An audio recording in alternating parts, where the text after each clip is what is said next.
Hi guys, and welcome back to another YouTube video. In this video I'll be doing my AFL Fantasy round 16 reveal and going through some potential options that come up with team news, as this will be recorded before then, and how that may change my team around, and we'll go through them a little bit. So before I get into this video, remember to like and subscribe, turn the notification bell on so you know I upload, and let's get into the team reveal. So this is the team that I have at the moment, and that's on the implication that Gawn is back and Chandler is dropped. So, and Johannesson is keeping his role. So that's the implication number one, is that Gawn is back, Chandler is dropped, and Johannesson is in the back line. So then that will see, and I'll go through the main guys that are going to be in the team regardless of everything. So Nick Dacos is getting the captaincy armband as he plays the late game against Essendon Tuesday. So perfect for captaincy, and hasn't really slowed down, lowest of 100. So I don't see Essendon tagging him. So just he's going to do whatever the hell he wants, to be honest. And 27 kicks last game was 81 points just from kicks. And he could easily get 7, 8, 9 marks a game, and didn't even kick a goal. So if he kicks a goal or two there, he could easily score 150, 160. Stewart against the Swans should dominate against a smallish forward line with, I think, Buddy's going to be out. Amadi's obviously out, so he'll probably be on McLean, I'm going to guess, as I think DeConan will match up on McDonald. So I think he has McLean, and I think he dominates that matchup and gets around and roams around for a lot of marks. And then Andy McGrath is going to be in my team this week, and he has the late game against Collingwood, and I'm sort of expecting him to step it up against Collingwood because he's vice captaincy, and they really need to show that they're the real deal and beat Collingwood this week to really, I guess, prove that. And then you got Duggan here with Hearn likely to miss. He could go huge again, so that's why I'm keeping him, plus also the fact that there isn't much I can really do. And then you have Jinby here that I sort of have to keep and just hope that he plays. But I think with the way West Coast are at the moment, with Long being out, are they really going to debut 3 or so midfielders or something like that? Because you got, Long as a forward, but you'd have to debut 2 midfielders to knock Jinby off the list, basically. But I think Jinby will just play an outside role, just on the wing or halfback, and actually score well. And then you got Wilmot here, who is probably going to be the guy that comes in, and he plays GWS. He should do really well, especially being on Callahan's win. I think he will do really well, as they're 2 high-scoring or higher-scoring wing guys. And then you have Cowan here, who just struggles, to be honest. And Cowan, hopefully I won't have to use him, but I might have to if this Saturday game, Brisbane versus GWS, Wilmot doesn't do well. And then you have Petrarca here. He started to get into that form that I hoped he would at the start of the season, but we're starting to see that form. And against Richmond, he should do pretty well, to be honest, as Richmond have so many injuries. Bont against Freo. He should do all right against Fremantle here. And then he's got GWS and Hawks and Carlton, so that's a really good run. Tom Green's out suspended, so I'll probably use him as a potential loophole because I sort of need those. And looking at Uland, he plays the late game, so I could actually use him as well if Wilmot scores well. So, actually, there's no point in, actually, yes, there is a point in using Tom Green here, because if English does well, if this team is the final team, right, and English does well, then I can use Tom Green as a captaincy option, as he will get the points, as in English will get the double points, and then I can, dependent on Wilmot's score in that game, you flick him in, and Yorland isn't needed for a captaincy option, meaning that I can get the top score, or a score that I'm happy with out of Wilmot and Cowan. So that's why I need Tom Green on field.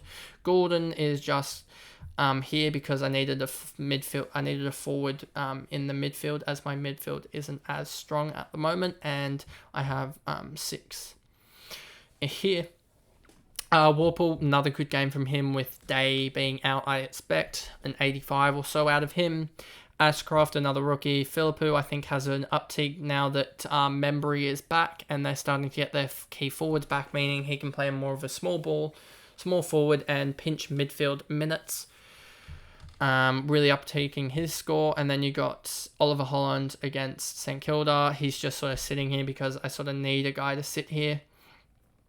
And you've got Noah Long here, who it's expected to be out, but which sort of sucks. But I needed another guy I need either Mackenzie, Noah Long, or Davey to be fit to play in the position of Tom Green. And then 2 ruckman here is going to be either, well, there's 3 options here, but it will be Marshall and English, Marshall and Darcy, or Marshall and Grundy, dependent on some things, on team selection, such as Grundy being back, and then also Darcy. I might be willing to go the risk with him, dependent on teams being teams, I guess. Then you got Dunkley here, who's going to stay, and Samson Ryan will be my R3. That's pretty much going to be the case for most of the season, I think, until he starts potentially getting dropped when Nank is back in a little bit. By then, he's probably going to be at like 400k, and then get his cash and get a huge player in from a guy that's around 600, 700k to a huge premium. Dunkley, Taranto, Rosie are all guys that are just going to stick because they're all playing. They're all premiums, and I'm not trading premiums at this point. GWS for Dunkley, Melbourne for Taranto. Rosie's got West Coast Eagles, so he should absolutely cook. And then you got Sheasel, who's in a little bit of doubt, but I mean, everyone has him at this point. So if we're all going down a bad ship if he's out, I guess we're all going down with him, I guess. And then you've got Zeeble here, doing his job. And then Johannesson is brought in on the basis that he will not be playing back, and at 28. And if we look at last 3, he's averaging 82. An 82 average will, in the next 3 or 4 games, get him up to that 650, 700k mark, and then trade him out around round 10 or 11 and get in with the inclusion of a rookie, and that will get me up to a 900k guy, move Errol Gordon back into the midfield and have him and get a really, really good M4, and then I'll have, potentially by that point, I'll have 5 premium midfielders, as well as potentially another 6th premium midfielder at least, hopefully. And then I'll have 6 premiums in the forward line, my best 2 rucks, and then 1, 2, 3, potentially 4 premium midfielders. Defenders. So I'm hoping to only have 1, 2, 3, 4. I'm only really hoping to have, by round 10 or 11, to have potentially only 4 guys that I'm like iffy on week, and then slowly build from there and get it down to 3 or 2 guys that are lower scoring on the on field. And so then you have Mackenzie, Ryan, Davey, Kamaminti. All these guys will stay. It's only a matter of going through the possible trade options. So another trade option here is if Chandler is named and say Gawn is named, but I don't like so I don't want Grundy. So if Gawn's named, I don't want Grundy. And then so if that's the case, I can go to Darcy, right? And that'll leave me 231k. And say Chandler's named, then I can go and get go from potentially even Jinby up to someone else, but I can also go from Chandler, and then I can go here. I can go any position here at this point, and I can go players I can afford, and I can get Rochelle in here, and that'll leave me 40k. I'll have sorted out my ruck department as well, so that'll mean I won't need to get English in, even though I do want English. It means that I won't need to get English in, so I can get Rochelle, who I really like his role. If I go to the last 3 averages, Oscar Allen, Schultz, Snelling did all right. McPherson, Higgins, don't like Pickett. So I think it would be actually Rochelle that I go for if we look at last game. Is it last game that he shows up? Or I could go with Chance Jones as well if I do that. And then I would need some flipping around with stuff in terms of here we need another forward. That would be Golden coming in here. Then Jones would needed to be in the back line, so it would be Jinby coming in here, and that would leave me with this team, and that would mean a really good forward line, a slightly weaker midfield line, as I'd have effectively 4 rookies, but then I'd have a pretty good defender line. So it would be pretty similar, and I don't really have a way that I can get up to the likes of Viney, who I do want to try and get in. So if that is the case that I can get, I guess, Viney in, how am I going to do that? It would potentially be through, so I want to get someone. I obviously need to train some people, so it would be getting Mackenzie out. I think this works, and getting in forward 200k, getting a Mitchell, that could be an option, and then that'll leave me 400k, and then getting out of the team would be the likes of potentially Holland here, Philippines. Noah Long does Noah Long get me it?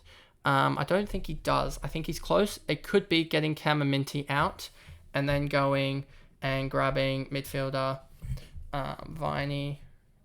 Not that. All prices Viney. And I can grab Viney here and make those trades. And then my team would look a little bit like this, I guess. And then Chandler would play, and I'd have...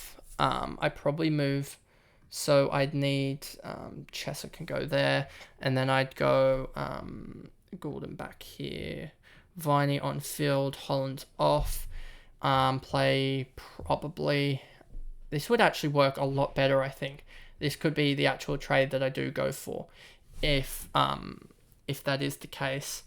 And my team would look a little bit, if Chandler does still get a game, he can hold, and that would be a lot better team. I'd have Hollands for green, and then I'd have a lot more options. So this might be an actual trade that I do go for.